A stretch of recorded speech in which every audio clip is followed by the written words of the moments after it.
Hello friends, welcome back. कैसे हो आप सब? आई होप आप सब अच्छे होंगे और आप सबकी पढ़ाई भी अच्छी चल रही होगी। तो प्यारे विद्यार्थियों, आज की इस क्लास में हम आपकी 20 तारीख को होने वाले कक्षा 9 की अर्धवार्षिक परीक्षा 2024-25 के तहत सामाजिक विज्ञान के पेपर को हम डिस्कस करेंगे।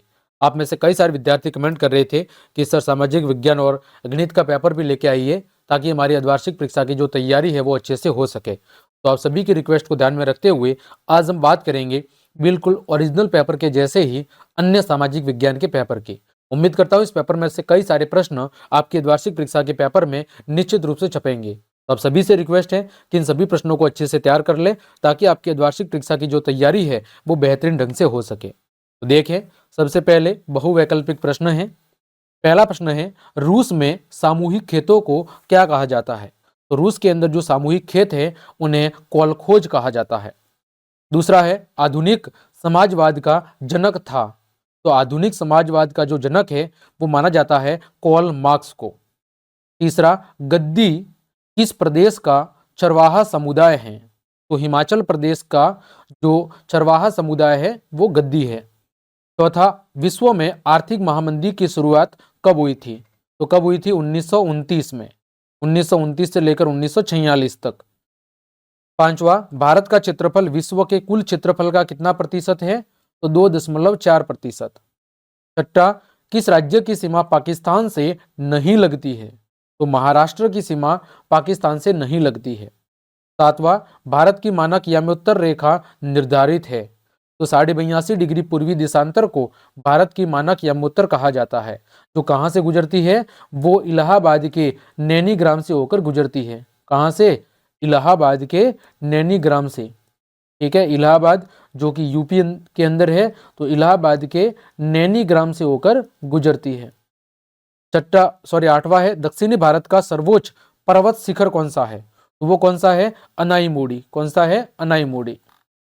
नौवां है, जनता का शासन किस प्रकार की शासन व्यवस्था में होता है? तो लोकतंत्र के अंदर। 10वां, ज्ञान और उद्यम को कहा जाता है, क्या कहा जाता है? मानव पूंजी कहा जाता है। आगे, रिक्त स्थानों की पूर्ति करो। संविधान सभा के स्थायी अध्यक्ष कौन थे? डॉक्टर राजेंद्र प्रसाद।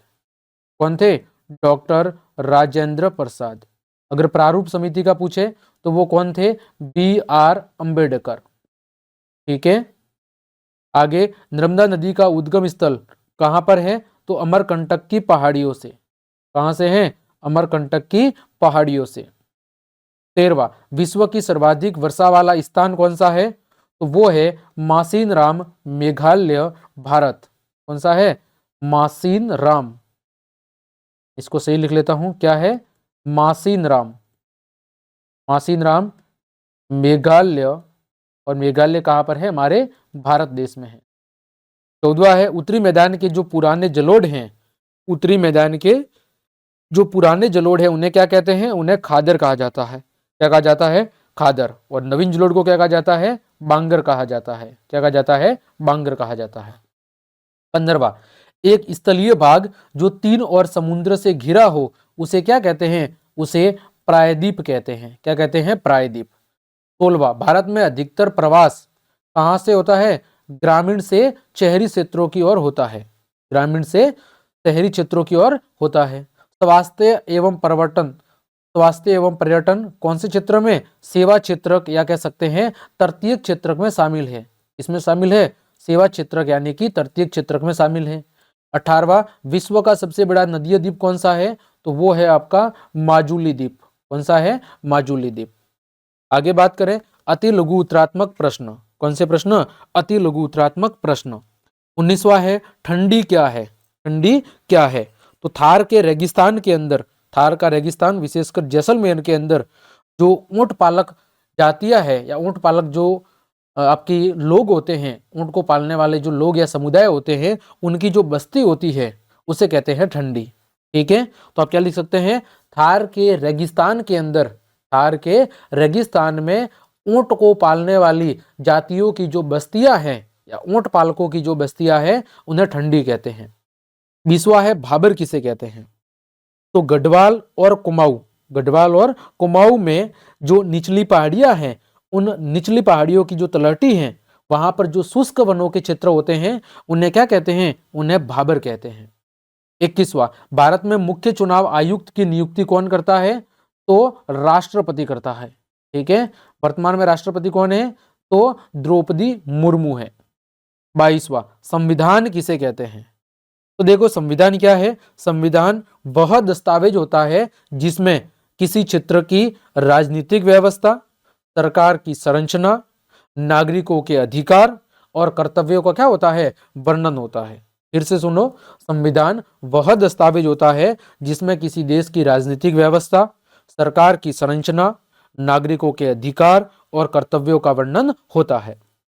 आगे बात करें प्रश्न संख्या 23 की कि कॉमिन्स्टर्न से क्या आशय है? प्रश्न क्या है? कॉमिन्स्टर्न से क्या आशय है? देखो कम्युनिस्ट जो कॉमिन्स्टर्न शब्द है ये किसका? कम्युनिस्ट इंटरनेशनल का शॉर्ट फॉर्म है। किसका? कम्युनिस्ट इंटरनेशनल का शॉर्ट फॉर्म है। इसे थर्ड इंटरनेशनल के नाम से भी जानते हैं। इसकी स्थापना कब हुई थी? इसकी स्थापना हुई थी 1919 में। और इसका मुख्य उद्देश्य क्या था?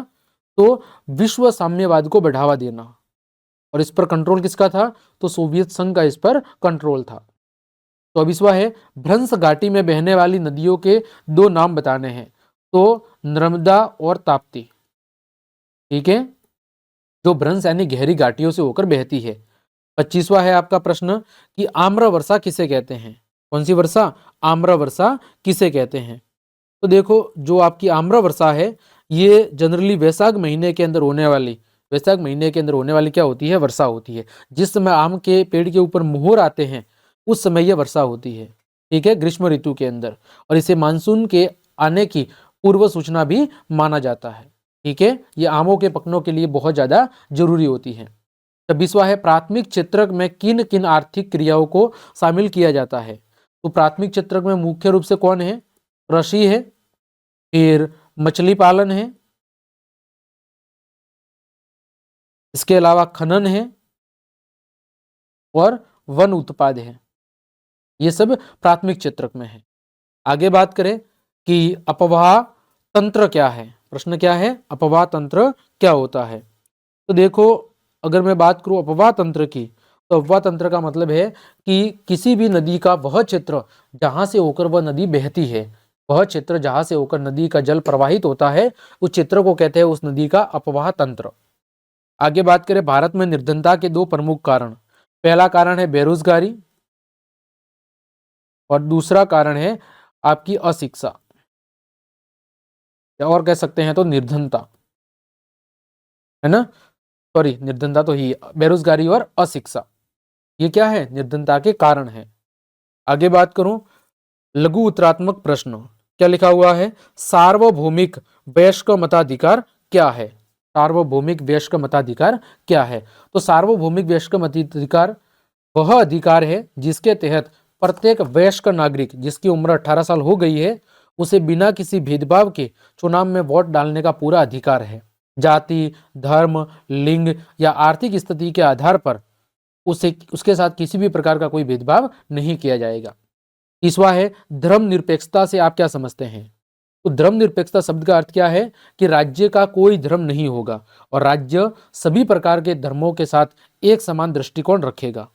इसमें राज्य मतलब किसी भी प्रकार के धार्मिक मामलों में हस्तक्षेप नहीं करेगा और सभी नागरिकों को अपने अपने धर्म का पालन करने की पूरी छूट है, स्वतंत्रता है। आगे मौसम और जलवायु में अंतर। मौसम क्या है? तो यह किसी भी स्थान के वातावरण की जो दैनिक स्थिति है या जो अल्प अवधि होती है उसकी स्थिति को बताता है, जैसे तापमान, वर्षा, आर्द्रता आदि। बात करें जलवायु की, तो जलवायु क्या है? तो यह किसी स्थान के वातावरण की एक लंबी अवधि लगभग 30 वर्ष या उससे अधिक की जो औसत स्थिति है, मौसम की जो औसत स्थिति है उसको कहते हैं जलवायु। ठीक है, आगे बात करें अगला प्रश्न है आपका, वो है कोरियालिस बल किसे कहते हैं? तो देखो कोरियालिस बल एक काल्पनिक बल है। कैसा बल है? काल्पनिक, जो पृथ्वी के घूर्णन के कारण गतिशील वस्तुओं के मार्ग को क्या करता है? मोड़ता है। और ये जो बल है ये उत्तरी गोलार्ध में वस्तुओं को दाईं ओर और दक्षिणी गोलार्ध में वस्तुओं को बाईं ओर मोड़ता है। आगे 33वां है धंगर, जो कि एक चरवाहा समुदाय है, उसकी क्या बतानी है आपको, 4 विशेषता बतानी है या उसकी प्रमुख विशेषता बतानी है। तो देखो ये जो समुदाय है ये मुख्यतः कहाँ पर पाया जाता है, महाराष्ट्र और कर्नाटक में। कहाँ पर, महाराष्ट्र और कर्नाटक में। ये क्या काम करते हैं, तो भेड़ और बकरी पालन। क्या काम करते हैं, भेड़ और बकरी पालन। इनका जो जीवन होता है वो ज्यादातर कैसा होता है, घुमंतु, एक जगह से दूसरी जगह पर ये क्या करते हैं, भ्रमण करते रहते हैं। आगे 34, लेनिन की प्रमुख मांगे कौन सी थी और उन्हें किस नाम से जाना जाता है। तो लेनिन की देखो मुख्यतः 3 मांगे थी, ये कई बार पूछा गया है। कौन कौन सी मांगे थी, पहली थी भूमि का राष्ट्रीयकरण, भूमि का राष्ट्रीयकरण, ठीक है। दूसरी मांग थी श्रमिकों के नियंत्रण में फैक्ट्रियां होनी चाहिए, ठीक है, श्रमिकों के नियंत्रण में फैक्ट्रियां होनी चाहिए। और तीसरी मांग क्या थी, तीसरी मांग थी युद्ध की समाप्ति, ठीक है, युद्ध की समाप्ति।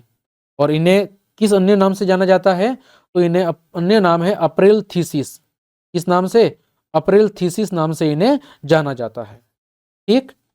आगे बात करें लघु उत्तरात्मक प्रश्न की। 35वां है लोकतंत्र से क्या आशय है, परिभाषित करना है। लोकतंत्र क्या है, जनता का, जनता के लिए, जनता के द्वारा शासन।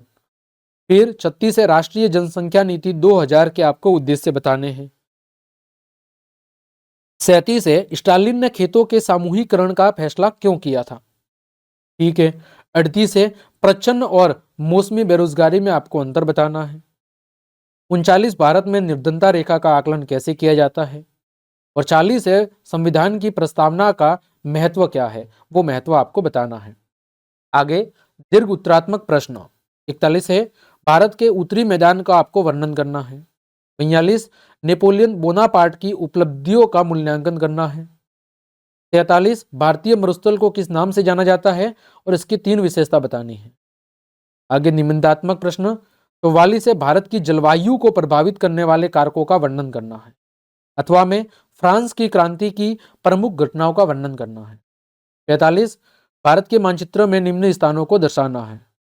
देखो पुलिकट झील, तो पुलिकट झील आपकी कहाँ पर है, तो जो आपकी पुलिकट झील है, जो पुलिकट झील है वो कहाँ पर है, वो है उड़ीसा में। कहाँ पर है, पुलिकट जो झील है आपकी वो कहाँ पर है, वो आपकी उड़ीसा के अंदर स्थित है। फिर सांबर झील राजस्थान में है। फिर मुंबई आपको पता ही है महाराष्ट्र की राजधानी है। हिंद महासागर नीचे की तरफ पानी वाला एरिया है। लक्षद्वीप ये हिंद महासागर के अंदर स्थित, बाएं भाग के अंदर स्थित द्वीप समूह है।